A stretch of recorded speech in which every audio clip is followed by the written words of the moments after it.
Hello and welcome to this series where we are learning how to design solar system for our own homes. As the solar technology is growing, it is becoming more and more affordable and more people are adopting it, governments are pushing it. It is required that we learn more about solar energy and we keep ourselves up to date. I'm going to teach you in this episode how to design a solar system in just 10 minutes. Well, so what it takes to design a solar system? Well, solar system consists of many components, panels, batteries, wire, electronics, everything. So what we need to know little bit about these elements before we can do the solar system design. So you need to know what is the power and energy and what is the difference. We need to know how to estimate the electricity bill or the total electricity consumption of a month at home. You need to know a little bit about the solar panels. You need to know a little bit about the batteries, about the electronic controllers, about the load appliance itself, and of course, you need to know about the solar energy, the amount of solar radiation available. I'm sure you know a little bit about each of this element. If not, look at the previous steps and learn a little bit so that we can design a solar system. And I'm very excited about this, that I'm going to pass you this knowledge today, and I'm sure you are also excited to really going to learn a skill that will be useful for the whole life. Before we start to learn a solar system design, I want to tell you one last thing which you should know, and that is the law of energy conservation. The law of energy conservation tells us that energy can neither be generated nor it can be destroyed. And everything, every system, every machine, the entire universe follows this law. Energy can never be generated nor it can be destroyed. How we can utilize this knowledge in this solar system design? By the way, this knowledge, this law is same as the law of, we can say, money conservation. Money cannot just disappear or cannot just come. So, for example, whatever money you are earning in a month, you can either spend it or you can save it or you can lose it somewhere. So the total incoming money has to be equal to total outgoing money. Money cannot suddenly disappear. Same thing, energy in a system, whatever it in a solar system at any given point, the input, the incoming energy has to be equal to the outgoing energy. So if there is an appliance which is using energy, for example, let's take an example of fan. Fan is taking input energy in the form of electricity, and fan is doing some work inside and giving you the output, which is the circulating air. Now circulating air is also an energy, but converting this electricity input into circulating air, fan also requires its own energy, which is actually gets lost somewhere in the form of heat. So therefore the input energy of the fan should be equal to the output energy plus losses inside the fan, and that once the left hand side of this equation has to be always equal to the right hand side, and that is what is the law of energy conservation. Let us apply this law in solar system. For example, in case of a AC solar system in the night time, if you are running a load, an appliance, and your inverter is taking power from the battery. So when it takes power from the battery, it is converting DC into AC, and then AC power is supplied to the load. Suppose your energy requirement of a load is 100 watt hour. Inverter is converting DC into AC. So while for doing this, it is using some of its own energy. It requires some energy which is actually get lost. And that loss of energy or the loss of efficiency within the inverter is, let's say, 20 watt hour. So how much energy should be supplied at the input of the inverter? As per the law of energy conservation, the input energy should be equal to output energy, which is 100 watt hour, plus loss, which is 20 watt hour. So total is 120 watt hour. So at the input of inverter, 120 watt hour of energy should be supplied, and then your left hand side of equation is equal to the right hand side of equation. So this is law of energy conservation. And if you know this and learn this and apply this, I assure you, I guarantee you that you will never ever make any mistake in terms of calculation of energy. Alright, so this is the final key arsenal that you have in your kitty now, and with this all knowledge you are ready to design a solar system for your homes in just 10 minutes. Well, what do we do in solar system design? There are two things that we would like to do in solar system design. One is find out the size of the components of solar system like battery, panel, inverter, etc. And second that we should do is match the power and energy requirement of the appliances. So these are the two functions of a solar system design. And what we are going to do is we are going to do the design for the home which are having all AC appliances. And I have given this as an exercise that there is a home where there is a tube light, fan, TV, refrigerator, air conditioner with their power ratings are given. How many such appliances are there are given. So tube lights are 40 watt and there are 3 tube lights. How many hours we are using these appliances are given. So two things, we need to first find out the total AC power, which is the column A and B, you multiply, then you get the total power. And here is the power that you get. And second thing is the total energy, because we need to match power and energy. So total energy will come by multiplying the column A and B and C together. So A and B is total power, you multiply it by the hour, you get energy. So then in this column there is energy given here. Now this energy has a unit of watt hour and this has a unit of power. So when we sum them up, I'm sure you should have done this exercise. If not, the sum is here. So the total power requirement of this house is 1785 watt and total energy requirement of this house is 9110 watt hour per day, or 1000 watt hour is 1 kilowatt hour. So therefore you can say 9.1 kilowatt hour per day. So that is for which we are going to design the system for. Alright. So AC system has all these components, the panel, inverter, battery and load, and we need to find out what are the size of these components.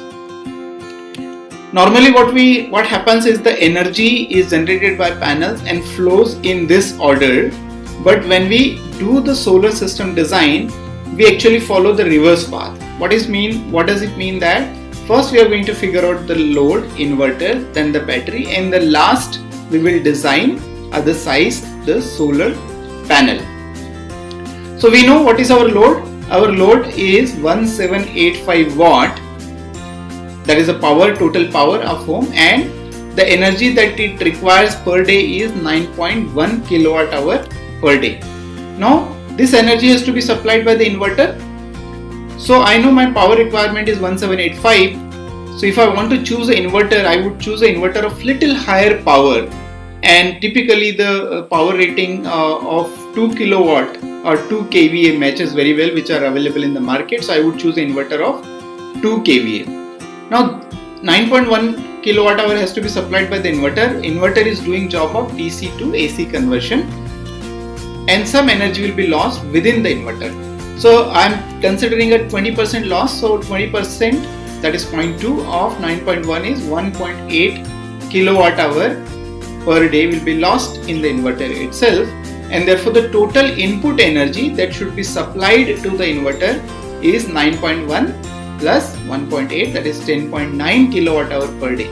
This is law of energy conservation that I told you. Alright, so this much energy should be supplied to the inverter. So this is the supply energy at the input of the load, and this is the energy supplied at the input of the inverter. Now let us do the battery sizing. Now one of the thing about the battery is that all the energy stored in the battery is not available to us. This is determined by what is called the depth of discharge. We have learned in earlier steps, and there are two technologies that are there. One is the lead acid, which has 50% depth of discharge. Other is lithium ion, which has 90% depth of discharge. So I'm taking an example of a lead acid. So my total energy requirement is 10.9. My depth of discharge is 50%, so that is 0.5. And if I divide 10.9 by 0.5, I get 21.8 kilowatt hour. Now this is the energy storage. This is not per day supply. Per day I need to take out from batteries only 10.9, but I need to store 21.8 kilowatt hour. so that I can take out 50% energy out. Now we can do some more discussion on this. So 10.9 kilowatt hour per day is my energy requirement. 21.8 kilowatt hour is storage that battery should do. Remember, the batteries are available in the market with the two ratings. One is voltage rating and ampere hour rating. When we multiply the voltage and ampere hour, what we get? The voltage and current is power. So power into hour is energy. So we get energy unit. So suppose there is a battery available in the market which is 12 volt and 200 ampere hour. You multiply by this 2, you will get 2400 watt hour or 2.4 kilowatt hour. And suppose this is a lead acid battery. So we need to figure out how many batteries are required for this particular home. Now in order to find out the number of batteries, my total energy stored is 21.8 kilowatt hour. My per battery stored energy is 2.4 kilowatt hour. I divide this 2, I'll get 9.08. And if you round it off, you'll get 9 batteries. So you need 9 batteries of 12 volt and 200 ampere hour. Now sometimes it will be difficult to connect the 9 batteries together because it can be 4 plus 4 batteries, and therefore what you can do is either you can choose 8 batteries or you can choose 10 batteries, or the other option available is you can take a battery of a different size and then find out the number of batteries required.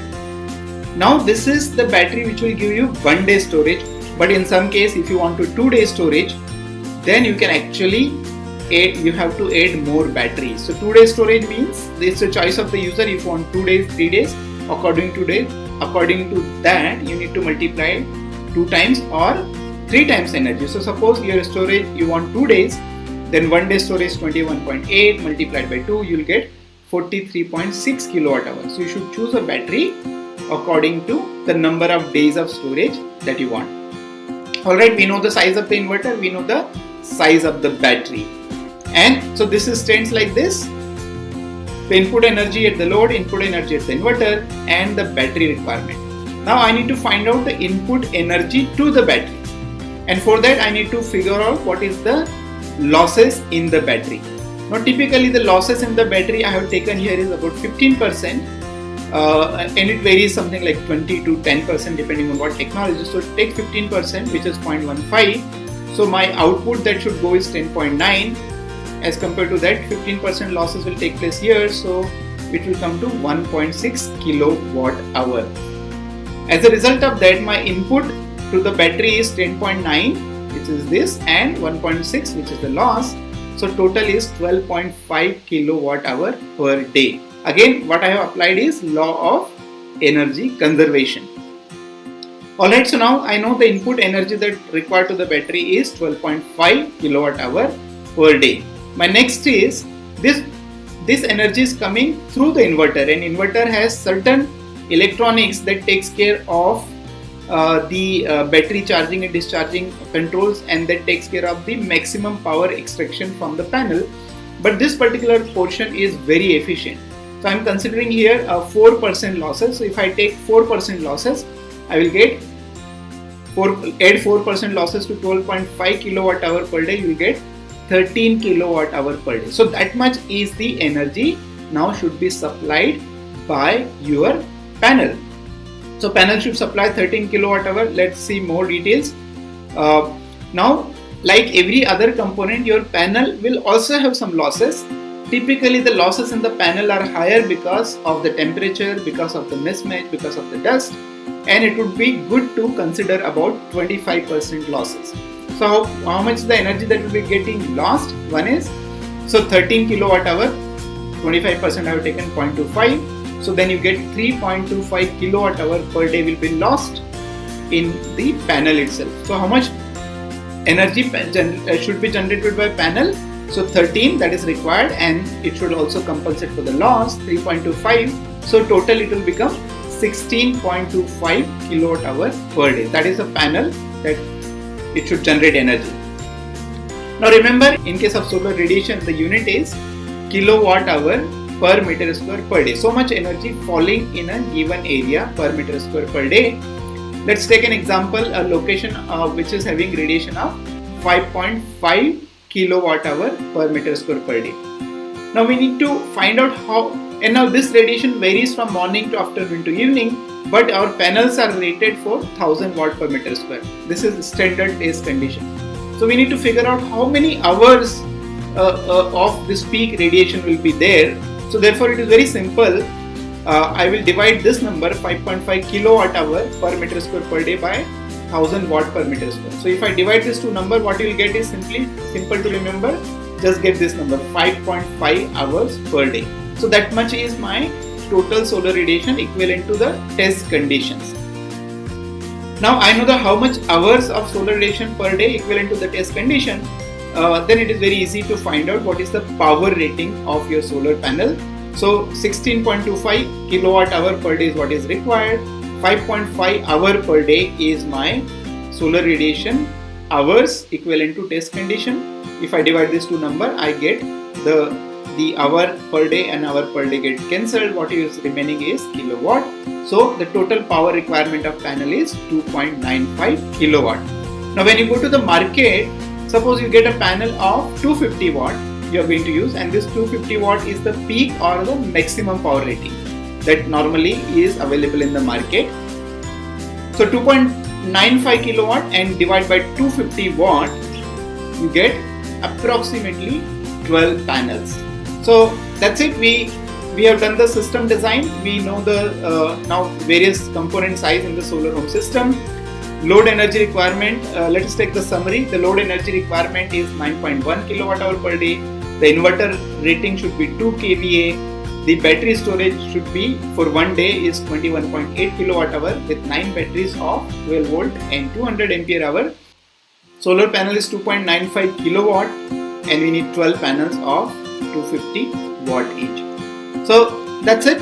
We have done the design in about 10 to 11 minutes of time.